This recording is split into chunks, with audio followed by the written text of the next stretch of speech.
Futures and options on futures trading involve substantial risk and is not a suitable investment for all types of investors. Past results are not necessarily indicative of future results. When I use the word I in this video, it refers to what I teach in my charting course or what I author in my twice daily oral and written updates. Prices shown on charts and quote boards are in real time and take into account all known activity up to this point in time. And if you'd like to read more of this disclaimer, simply hit the pause key on your video player. Good day. Ira Epstein of Linn & Associates with your financial market wrap-up, and this is for Wednesday, the first day of summer, June 21st, 2017, and it's just after 4:30 p.m. Central Daylight Time. All right, what weighing on the market means, this is called weight. And when you get the energy markets keep coming down and making new lows basically for the year and down 20% into a bear market, it weighs on different sectors. Now, interestingly today, the NASDAQ is up because the New York Times has been talking about a rumor for a bit here that there's going to be an executive order that's going to help the biotechs. I don't know what that means. I don't know what the order is. But if you really look at the biotechs, they began breaking out 2 days ago, and they have just exploded to the upside now. And it's been carrying the NASDAQ as there's a rotation again going on, where now the NASDAQ is looking good as the other indices are backing off. We still have a pattern here where the bonds and notes are going into that flattening curve yield. And the bonds are telling you they still are not buying the Fed's argument that things are so good that there's necessarily another rate hike or a series of them coming. I think September is pretty much off the table at this point, but we still don't have what the June data is going to look like. We're going to get that as we go into July, then the July for the August. I think we'll be able to make up our minds better at that point. Everything's too far away right now. In the grains, I'm going to continue to say it. Rain makes grain, and that seems to be where the market's caught right now. And in the gold market, well, I found it interesting today that the gold was starting to lift itself up. It's certainly not out of this bearish trap that it's got, and it can't be being helped by energy prices falling, which is hurting it in terms of the inflation story. So it doesn't have that part to it at all. What I would be looking at is if the energy markets get under, say, $40 in crude, it could spell trouble, a lot of trouble, and carry a lot of stock sectors down with it. So be careful. In looking at a weekly chart of the Dow, you're still up 20 points for the week. That's not very much, admittedly, but you're up for the week at this point, and you certainly have just made new all-time highs. You settled back from that all-time high by 59 points now, and I had told people that, you know, the three-day average of low, which was originally 21.93, moved down to 21.88, and then could be a little lower, by the way, by the end of the day today. But you're in that ballpark. That's one of the potential support zones for the market. You still have this up channel. You can almost visualize what it's doing right here. And the question is, does it hold together or does it back off? The last break low of importance is 21,218 because that is one of these spike lows off the swing lines. Now, the swing lines look for trends based on the fact that you got higher highs, higher lows, plural in both, or lower highs, lower lows, plural in both. When you have a higher high and a lower low, you stepped out of a trend. To step out of this trend, you have to take out 21,218. Where's the support? Well, you're going to see this 18-day average is going to be very quickly up to that number. Let me show you why. Today it's at 21,198. Yesterday it was 21,178, 21,150. So it's gaining, let's call it 15 to 22 points a day. Well, with that, you're going to be at this 21,216 level very, very fast. Could be tonight, in fact. So that'll be important to look at because this number, when first attacked, is often support. More important, you haven't come back to that number since basically late May. So that's how strong the market has been. Hitting it again will be a sign that the market has paused on whatever it's doing at this point.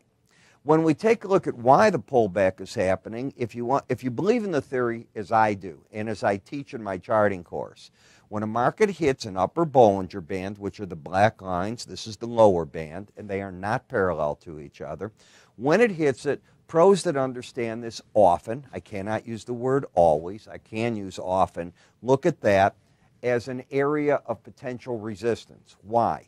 because the algorithm is designed so that the market will not trade out of those bands more than 5% of the time. So I'd rather be with the 95% crowd and say, okay, if you hit that band, maybe it is time to back away with some of the money. That's what it is. It is not a sell condition. It is a liquidation area position. Very different between going short and getting out of an existing long. What bothers me on the Dow is the momentum. Now, it is still embedded. So am I bothered enough? No, I am not. But if you get this red line to close under 80, it will be a sign that the market is going back to this 18-day average of closes. So caution is out there, but not selling caution yet, nor is there anything else to do. If you liquidate it up here and you're holding positions, you got to wait and see what happens. If you're out of the market, it's a good spot to wait and see, does it hold on or not. When we come to the NASDAQ, two things have happened. Number one, momentum has turned up. You're no longer in the oversold condition, but it's pointing up now. Number two, the market closed over the 18-day average. That number was 57.94.5. You closed 57.96. And it's suddenly back into an uptrend. It has run the gamut of its correction, and it stopped at the upper Bollinger Band area. It stopped at the lower band area, and it's gone back to what I call that line in the sand. Charts like a neutral point. Traders often look at moving averages, and as a group, they'll say if the price is above it, it's got a bullish bias, under it, a bearish bias. But they don't talk about what neutral might be on a chart, and I believe the 18-day average of closes is a great neutral number.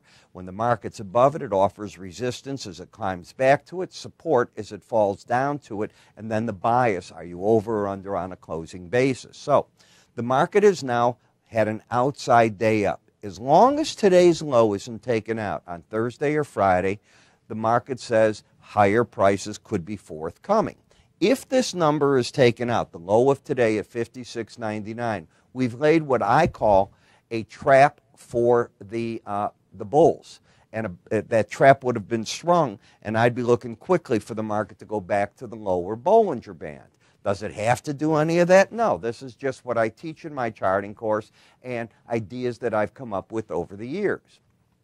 As we come to the S&P 500 index, important action here. We know that this low is under that one. We know that this high made a higher high. So we have that pattern of no trend via the swing line. We got a higher high and a lower and low. If we don't take out 24.16 and we take out today's high of 24.40, what happens is the market is back into an uptrend. Then I'll be saying, you got higher lows and you still got the higher high. Fighting all that is the idea that momentum is pointing down at this point, and the market is saying, in terms of momentum, and I do believe momentum leads price, that the momentum wants to carry the market to a further correction, and because you're still in an overbought condition with the 74 reading, any reading in slow stochastics over 70, I interpret as being overbought. That is not the classical way. The classical way is the 80-20 levels. I don't believe in them. I think I can prove that there's a better way to do it. And that's what I teach in my course, and I show you why in the course. But that's where the market is. So I pretty well neutralized in this market. On the S&P 500, let's go to the next one. On the Russell went with lower highs, lower lows, and now we have closed under the 18-day average. This market's in a downtrend. It has downside bias, downside momentum. In order to negate this, you got to take out 1421.40. So we have a NASDAQ going one way, a Dow another, the S&P sort of in between, and the Russell in a bearish market. You want something for everybody, you got it. And one more time, you failed as you hit the upper Bollinger Band and pulled back almost to that 18-day average. In fact, you were there at one point today at 1043. You got as low as 1040. So what can I tell you? You're going nowhere and just churning this market. Very difficult trading in that. In the bond market, this continues to say that the long-term rates are going lower because this is an inversion market. Every time you see futures going up, it means real rates down. And you're getting to the point where you're embedding. Both numbers are over 80 today. Yesterday, both numbers were over 80, but not the day before. What do you think tomorrow is? the odds favor that tomorrow's going to be a down day. Markets typically don't embed. They get close to it, but they don't. But when they do, you've got to pay attention, because look at what happened here. Look at what happened when you embedded here. And then it lost it, came back, and went for the higher high. So I always pay attention to that and see what it's going to do. A whole different world in the SEP 10-year. The market has got the swing line down. Momentum is drifted out of being overbought. It's no longer overbought. It's sort of drifting right here. It's not really pointing in a direction. And the 18-day average has 3 days in a row offered its level as a support zone. No trend, nothing to do there. Dollar index. I mentioned yesterday that you have an overbought market. I mentioned yesterday that we'll see if this can push out and finally break out this narrowness of the two Bollinger Bands, and it's not. If it stays like this, the odds favor you're going back to the 18-day average to regroup again. That means that the euro is probably doing the opposite, and I can argue that. Oversold, came down, is not really pushing out yet on these bands. Now, if you take out the lows of Monday, this is Wednesday, so if we take out Monday's lows, actually, if today's, let me take that back. Today's Wednesday. If we take out Tuesday's lows, that's the one I want to say, Tuesday. Remember, I'm always thinking that day ahead. Tomorrow, which would be Thursday, that could start breaking these bands apart and taking this one to the upside. So as a trend trader, I'm going to look at the high of 97.51 and say, that's the number I want to see taken out. It doesn't mean I'd be a buyer at a Bollinger Band. In fact, it guarantees I wouldn't be. But it also says to me the market might be ready to move upward, and I'll be looking for pullbacks as opportunities, as I'd be looking for rallies in the euro. Other than that, if they don't do those things, I'm looking for both to go back to their 18-day average of closes. In the British pound, I'm going to repeat myself. I know it. You came down yesterday, got to the lower Bollinger Band, first move under the 100-day average, made a lower low today, and you popped over both. No surprise. That's what I call an area where money's coming off the table. It is not a trend market. You got a higher high and lower low. You can look at the market and certainly know that the bias has been down, and the bias has been down since early June, and the market has made those lower lows. But I'll fight and say that those first challenges of the 100-day average are important, and that's where money's probably coming out of the market temporarily. Doesn't mean the market doesn't have downside bias. It does, but it's also very oversold. In the yen, oversold. The 100-day average, very important, as is the lower Bollinger Band. So you're getting a bounce back. Doesn't mean there's a trend change. Where the market's getting annihilated is in the crude oil. You had a good number today out of the EIA. You lost in barrels between crude, gasoline, and distillates, 1.96 million. In the EIA, I'm sorry, the API yesterday, you lost 1.25. It was a better number. Bear markets don't pay attention to bull news. And today you had a good piece of news. The market tried to rally early on and failed. You're still in a very bearish situation. You know, if you go to $40, you're going to really scare a lot of people. You have to wait and see what happens. But the rallies, they're probably going to get sold until you lose that embedded reading. Same in the gasoline. I mean, if you're going driving this summer, you're in good shape. These prices are coming apart. And nat gas, you're in a seasonal decline time. I'm looking for this market to go back to the lower Bollinger Band. I just see downtrends in these markets galore. As you can see, the boards behind me have cleared, and that means I can talk to you about my charting course.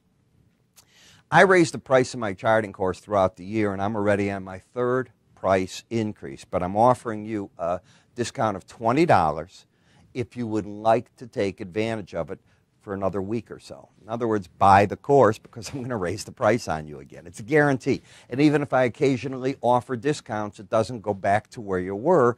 You're going to be paying, even with the discount, higher prices. And that's my point.